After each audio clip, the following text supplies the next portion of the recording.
What is up, YouTube? Welcome back. And today I'm going to show you guys how I hooked up the lights. And the reason I'm doing this video, I've had a couple requests for guys asking me questions on how I did it, where I hooked this at, how did I do this.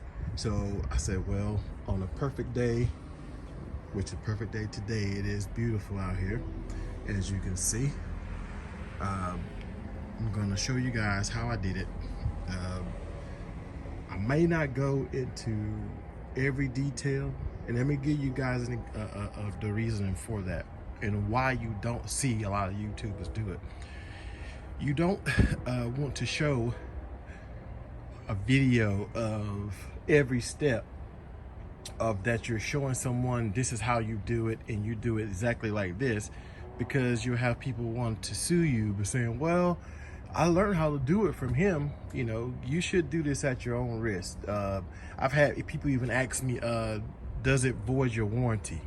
Man, I don't know, you know, I'm not worried about my warranty when I'm doing things to my vehicle, so I don't know that. Call your dealership, ask them, does it void your warranty? I have no clue. And that's not me being a butthole. That's just saying, how would I know that? But, all right, let me show you guys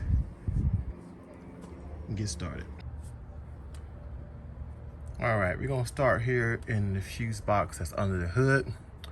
And I'm gonna try to get a close in. You guys can see the fuse value. I want to say that it was a 10 in there. There it is. It was a 10 in that spot, as you can see. And this is a mini fuse. There's a 10 in there, and the lights itself calls for a 5. Here you go here. And now you have a mini fuse splitter with the 10 and the 5 there. This is in a ignition fuse switch here, so this does not come on unless the vehicle is on. I had one of my buddies hit me up and asked me where I had it, so that's why I'm showing this. The reason I put it in here because I didn't put a switch in the truck. I could have rolled a switch in the truck and plugged it anywhere, and then I could have cut it on when I got in the truck or when I got out of the truck. But the way I thought about it is that if the truck's on, I don't care, you know, if it's on in the daylight, but but when I cut it off, I want it to be off. I don't want it to drain the battery. That is why I did that. All right, guys, let me also show you here, and this is where I grounded right here. What I did, I took this bolt off, scratched it up a little bit underneath, and voila, there you go. And here is the control box for the lights. I'll pop up a video here and show you guys how it looks, how I put it in, you know, and why I just zip tied it here.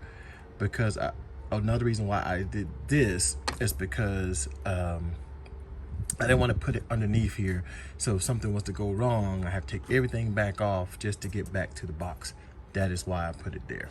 All right, guys, let's go down to the lights themselves. I get a lot of questions about where and how I put the lights inside right here.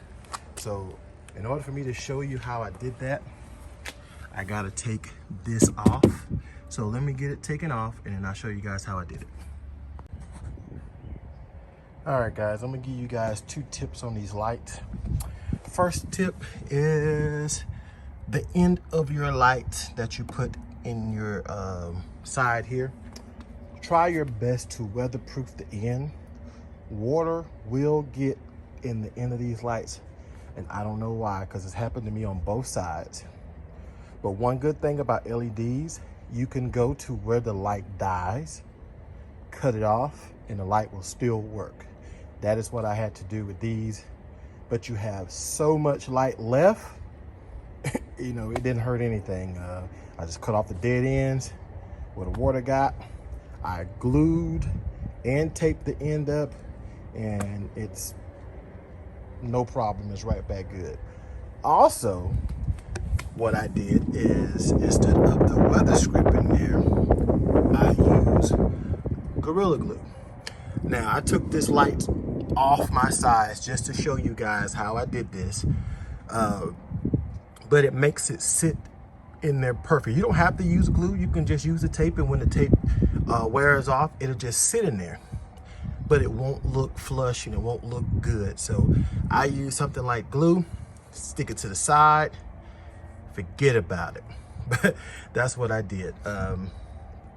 So let's get this back on and let me show you what the back looks like. All right, guys, this is the hidden secret, I guess everybody's been wanting to ask. I think in the first video, I said put the lights from the top, but when I tried that, it didn't work. It would have worked, but it was hard. So I went underneath, and what I did with the excess was just leave it behind the well here. So it's out of the way, and it's gonna probably, you know, shine down, but but there's no other way to put it anywhere else. The light is just way too long to put in there. Now you could even double it up. You can even double the light up inside of there if you want, but I didn't think that would look good, so I did not do it. So I put one script, put the excess behind there with a zip tie, and kept it moving. So that is how I hooked these lights up. I want to give a shout out, guys, while I'm here. Had some young guys come by the house the other day that saw I was a YouTuber. I want to say the names were Kay, Jordan, and Kalik. 3 young guys who were fans of the show, of the page, and it was grateful to see, you know, young people be able to be YouTube fans and like what I was doing. You know, they watched every video, and at the same time they commented and told me that they liked the truck and the rims and stuff like that. So I appreciate those guys for that. Guys, I'm gonna end the video here. Don't forget to like, comment, and subscribe. See you next time. One thing I want to add, I'm not sure if I said it in the video, is that the way I control these lights is from an app on my phone. I will try to record it and show you guys how it looks and what it does. Everything, you could turn it, you can power it on, power it off, all from the phone. Change colors, everything.